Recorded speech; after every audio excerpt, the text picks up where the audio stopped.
I'm Jennifer. Welcome to the St. Patrick's Day Dish Collaboration.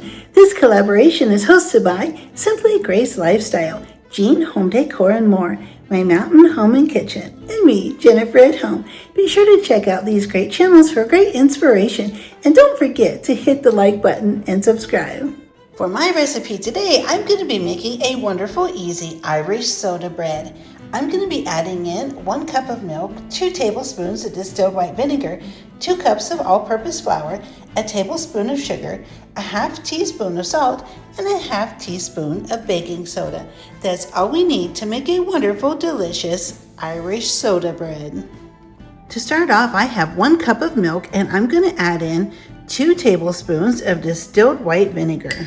I'm just going to stir this in, and then I'm going to let it sit for 10 minutes. While our milk and vinegar are setting, I'm going to go ahead and start adding my other ingredients to a large bowl. I have 2 cups of all-purpose flour, a tablespoon of sugar, a half a teaspoon of salt, and a half teaspoon of baking soda.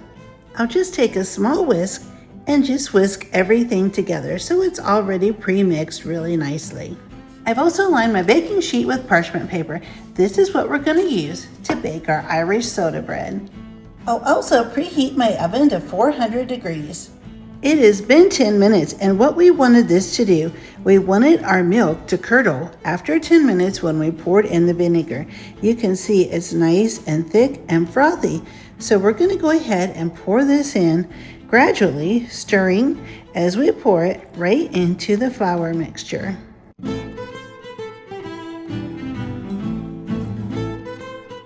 Once you get it all poured in, just give it a nice gentle stir. Toss everything around to make sure it's incorporated. It'll look really shaggy and raggedy right now. We don't want to over stir it, so we're going to go ahead and put some flour down. You'll want to have really good clean hands for this, and spread the flour out onto a board of any kind. You don't have to put a lot of flour, just cover the board nicely, and then pour your dough right out onto the board. And then we're just going to knead this dough really nice and softly, just a few times to incorporate everything together. It'll be a little sticky, but the flour will help with that. Just turn it over, turn it again. We're just going to knead it just a few times. We don't have to knead it a whole lot, and we're just going to be really gentle with it. I usually make this bread every year for St. Patrick's Day. My husband and I traveled to Ireland probably about 10 or 12 years ago, and we had such a wonderful time. We really enjoyed all of the sightseeing and trying all of the Irish food. It was absolutely delicious. We went to a really nice story time one evening at a little local pub, and we heard some wonderful stories and tales from many years ago in Ireland, and we had a wonderful Irish stew with Irish soda bread. So I'm kind of going to recreate that for my husband. I know he'll really like this. If it seems too sticky, just add a little bit more flour. Just do it gradually so you don't get too carried away. Just turn all the sides under, roll it, turn it again, and just do the same thing. Then you can just take it and just push it with your hands, and it'll start getting nice and smooth.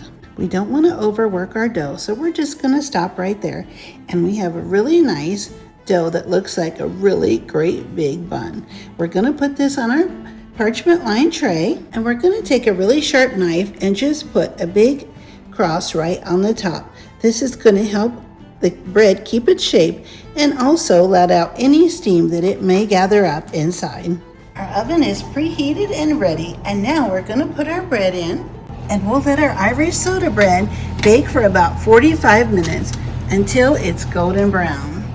And here is the Irish soda bread out of the oven. Mine needed to stay in only about 40 minutes, but it turned out nice and golden brown and has a really nice texture. This bread will be absolutely perfect to go with our Irish stew. I love enjoying this soda bread with a little bit of butter. I am so glad you were here. I had such a wonderful time putting this recipe together. I hope you give it a try and realize just how easy and delicious it is. It is perfect for St. Patrick's Day. I would be so happy if you check out the other channels listed below, and don't forget to hit the like button and subscribe. Happy St. Patrick's Day, and I'll see you next time.